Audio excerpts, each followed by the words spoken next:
পৃথিবীর সবচেয়ে বড় সুখ কি জানো? মা বাবার আদর ভালোবাসা। সবচেয়ে বড় কষ্ট কি জানো? মা বাবার চোখের জল। সবচেয়ে অমূল্য রতন কি জানো? মা বাবার আদর, স্নেহ, ভালোবাসা। আসসালামু আলাইকুম। কেমন আছেন সবাই? আলহামদুলিল্লাহ, আল্লাহর অশেষ রহমতে আমিও ভালো আছি। কাছে দূরে, দেশ ও দেশের বাইরে যে যেখানে বসে আমার আজকের এই ছোট্ট ব্লগটি আপনারা উপভোগ করছেন, সবাইকে অসংখ্য ধন্যবাদ জানিয়ে আজকের ব্লগটি শুরু করছি। আশা করছি আপনাদের অনেক বেশি ভালো লাগবে। তো প্রথমে অনুরোধ করব, একটি লাইক দিয়ে সম্পূর্ণ ভিডিওটি দেখে নেবেন। তো দেখে বুঝতে পেরেছেন, প্রথমে আমি একটি চিকেন খুব ভালোভাবে ধুয়ে কেটে পরিষ্কার করে যা যা মশলা লাগে সব কিছু দিয়ে ম্যারিনেট করে 4 ঘন্টার জন্য রেখে দিয়েছি। এরপর এখানে আমি বিভিন্ন রকম সবজি কেটে নিয়েছি। এই ভিডিওটা আমার করা ছিল শুক্রবারে। তো ফ্রাইডে স্পেশাল আমি কী রান্না করছি সেটাই আপনাদের মাঝে শেয়ার করতে যাচ্ছি। তো 3-4 ঘন্টা পরে আমি এসে এখন আমি এখানে 4 টেবিল চামচ চালের গুঁড়া এবং একটি রুম টেম্পারেচারে থাকা ডিম দিয়ে দিচ্ছি। এখন আমি চিকেনের সাথে সব কিছু খুব ভালোভাবে মাখিয়ে নিচ্ছি। তো আপনারা চালের গুঁড়ার পরিবর্তে এখানে কর্নফ্লাওয়ারও দিতে পারেন। তো এরপরে আমি ওইটা মাখিয়ে রেখে একটি হাঁড়িতে এখানে আমি 3 টেবিল চামচ ঘি দিয়ে দিয়েছি। ঘিটা যখন মেল্ট হয়ে গিয়েছে ওই পর্যায়ে আমি এখানে 1.5 টেবিল চামচ রসুন কুচি দিয়ে দিচ্ছি। রসুনটাকে আমি ঘিয়ের মধ্যে 1 মিনিটের মতো ভেজে নেব। তো এখানে আপনারা চাইলে তেল অথবা বাটারও দিতে পারেন।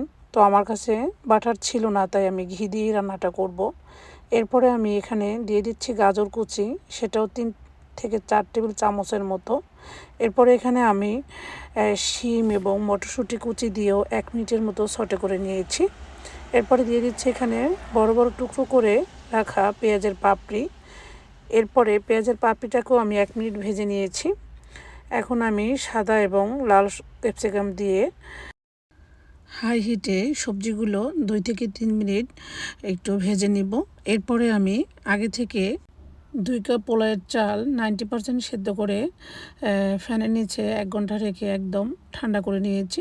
সেইটুকু সব দিয়ে কয়েক রকমের সস ব্যবহার করেছি।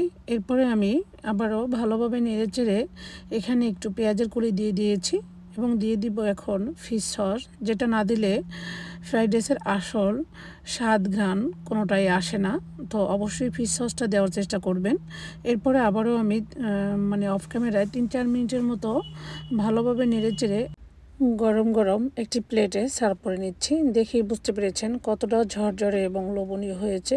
খেতেও কিন্তু একদম অসাধারণ ছিল। তো এই ভিডিওটি করা ছিল আমার শুক্রবারে, তো একটু লেট আপলোড দিচ্ছি। এরপরে আমি একটু চিকেন ফ্রাই দিয়ে সার্ভ করে নিয়েছি।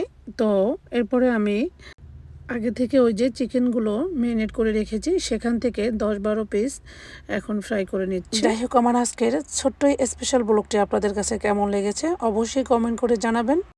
তো আজকের রান্নাগুলো আমি জানালার পাশে বসে করেছি, সেজন্য কালারটা এরকম দেখাচ্ছে। সরি, আমি আন্তরিকভাবে দুঃখিত। তো এরপরে এখানে আমি 700 গ্রাম ফুল ক্রিম দুধ নিয়েছি, কোনো রকমের পানি দিইনি এখানে।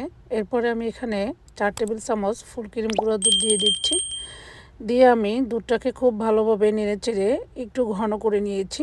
এরপরে আমি অফ ক্যামেরায় 1 কাপ সেমাই ঘি দিয়ে খুব ভালোভাবে ভেজে নিয়েছি, সেটা এখন দিয়ে দিচ্ছি। তো এই সেমাইটা হতে একদমই সময় লাগে না।